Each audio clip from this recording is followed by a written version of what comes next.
मेरा नाम रॉयल है। मैंने और रवि ने 1 साल की डेटिंग के बाद शादी की है। शादी में हमारे कुछ खास दोस्त और पेरेंट्स ही आए थे। रवि ऐसा ही चाहते थे। वो चाहते थे कि शादी शॉर्ट और सिंपल ही रहे। हम लोग यहाँ बड़े शहर में काम करते हैं। रवि के माता पिता गांव में ही रहते हैं। रवि ज़्यादा गांव जाते नहीं। जब कभी मम्मी पापा को मिलना होता है तो वो हमें शहर में आकर ही मिल लेते। हमने एक छोटा सा घर भी यहाँ अभी ले लिया है। शादी के चलते मैंने अभी नौकरी छोड़ डाल रखी है। हमारा घर रोड के साइड में ही है। खिड़कियों से रोड दिखाई देती है। हमारे किचन की खिड़की से भी रोड दिखाई देती है। रवि का ऑफिस का टाइम सुबह 9 बजे का है। सुबह मैं रवि के लिए खाना बनाती हूँ। अभी कुछ दिन मुझे खिड़की के बाहर एक लड़की दिखाई देती है, पता नहीं क्या देखती है। आज फिर मेरी नज़र खिड़की के बाहर गई रोड के दूसरी तरफ। वही लड़की ज़्यादा उम्र की नहीं थी, 26 की होंगी। हमारे घर की तरफ आज फिर से देख रही थी। पहले दिन मैंने सोचा कि कोई होंगी, लेकिन वो 3 से 4 दिन से लगातार आती मुझे दिखाई दे रही है। मेरे मन में सोचा कि जाकर उससे बात करूं, शायद किसी और का घर समझकर हमारे घर की ओर देखती रहती होंगी। सुबह रवि सोए हुए थे। वो फिर वहीं दूर खड्डड़ी दिखाई दी। इस बार मैं बाहर गई। मुझे अपनी ओर आता देख वो और घबरा गई। मैंने उसे पूछा, क्यों, आपको क्या परेशानी है? आप किसे ढूंढ रही हैं? वह घबराई हुई बोली, रवि यहीं रहता है। मैंने बोला, हाँ, आप कैसे जानती हैं? वो इतना सुनकर घबराकर चली गई। मैंने पीछे से उसे आवाज़ दी, पर उसने सुना नहीं। मैं अपने घर में वापस आ गई। मेरे आने पर रवि उठ गए थे। कहाँ गई थी तुम? मैंने बोला, पता नहीं, एक गर्ल है, वो हमारे घर की तरफ देखती रहती है। मैंने जब जाकर उससे पूछा तो तुम्हारा नाम भी जानती है। तुम किसी गोरी सी सुंदर गर्ल को जानते हैं। रवि ये सुनकर गुस्सा हो गए। बोले, पागल हो क्या? कोई कुछ भी बोलेगा और तुम मान लोगी क्या? लेकिन यह सुनने के बाद रवि के चेहरे का रंग ज़रूर बदल गया था। मेरे भी दिमाग में कुछ कुछ चलने लगा। रवि जब शाम को आए तब मैंने इस विषय में कोई बात नहीं की। अगले दिन मैं सुबह उठी तो रवि पहले से उठ गए थे। मैं किचन में गई तो किचन की खिड़की लगी हुई थी और बड़ी मुश्किल से खोलने पर खुलती थी।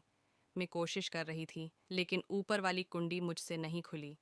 मैं हमेशा नीचे की कुंडी से खिड़की लगाती थी, लेकिन आज खिड़की की ऊपर वाली कुंडी भी लगी हुई थी। मैंने कैसे भी कुंडी खोली और खिड़की खोली तो मैं देखकर हैरान रह गई। रवि उस लड़की से वहां जाकर बात कर रहे थे। वो उस पर चिल्ला रहे थे और गुस्सा हो रहे थे। लड़की रो रही थी और रवि ने उसे उंगली दिखाकर जाने को कहा। ये सब देखकर मैंने खिड़की बंद कर दी, ताकि रवि को लगे नहीं कि मैंने उसे यह करते देखा है। रवि फिर घर में आ गए। मैंने ऐसे जताया जैसे कि मैंने कुछ देखा ही नहीं है। अब मुझे न जाने कैसे कैसे ख्याल आने लगे। रवि मुझसे क्या छिपा रहा है? मैंने रवि से शादी करके कोई गलती तो नहीं की? आखिर वो लाड़की कौन है और रवि उस पर इतना गुस्सा क्यों हो रहे थे?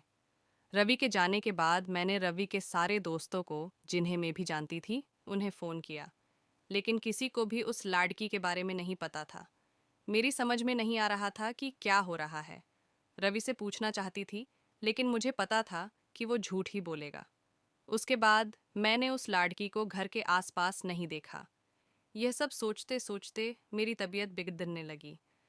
रवि मुझे बोलता था कि क्या हुआ, अपना ख्याल रखो, डॉक्टर के पास जाओ। लेकिन अब मुझे उसकी बातें बिल्कुल अच्छी नहीं लग रही थीं। एक दिन जब मेरी हालत ज़्यादा ख़राब हुई तो मैं ऑटो लेकर पास के बड़े अस्पताल गई। डॉक्टर से अपनी दवाई लेने के बाद मैं अस्पताल के पार्क में बैठी थी। अस्पताल में मुझे वो लड़की फिर दिखाई दी। उसे देखती ही जैसे मेरी बीमारी पता नहीं कहाँ भाग गई। मैं उसके पास तेज़ चलकर गई और उसका हाथ पकड़ दियच लिया और उसे बोला, तूने मेरी ज़िंदगी में उथल पुथल मचा दिया। बोल, उस दिन क्या बात कर रहा था रवि तुझसे? क्या रिश्ता है तेरा मेरे पति से? फिर उसने मुझे जो बताया सुनकर मुझे लगा कि मेरा पति ऐसा है। उसने इतनी बड़ी बात मुझसे छिपाई। शाम को रवि जब आए तब उस लड़की को अपने घर में देखकर चौंक गए। मैं भी उसके पास ही बैठी थी।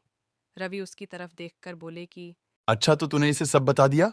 मना किया था दूर रहो मेरी फैमिली से। उसने अपने पसंद के लड़के से शादी कर ली थी, इसलिए रवि और उसके परिवार ने उससे सारे रिश्ते खत्म कर दिए थे। मेरी कोई बहन नहीं है। मैंने कहा, इसका पति अस्पताल में है, इसे रुपयों की ज़रूरत है। बहन नहीं तो इंसानियत के नाते ही तुम्हें इसकी मदद करनी थी, और अपनी पसंद की लड़की से शादी तो तुमने भी की है। फिर जो नियम इसके लिए है वह तुम्हारे लिए क्यों नहीं है? मुझे पता होता तुम ऐसे सोच वाले हो तो मैं तुमसे शादी कभी नहीं करती। जिसको अपनी बहन के आंसू नहीं पिघला सके उस आदमी के सीने में दिल ही नहीं हो सकता। इतना कहकर मैंने अंदर से सारे गहने लाए और संध्या के साथ जाने लगी।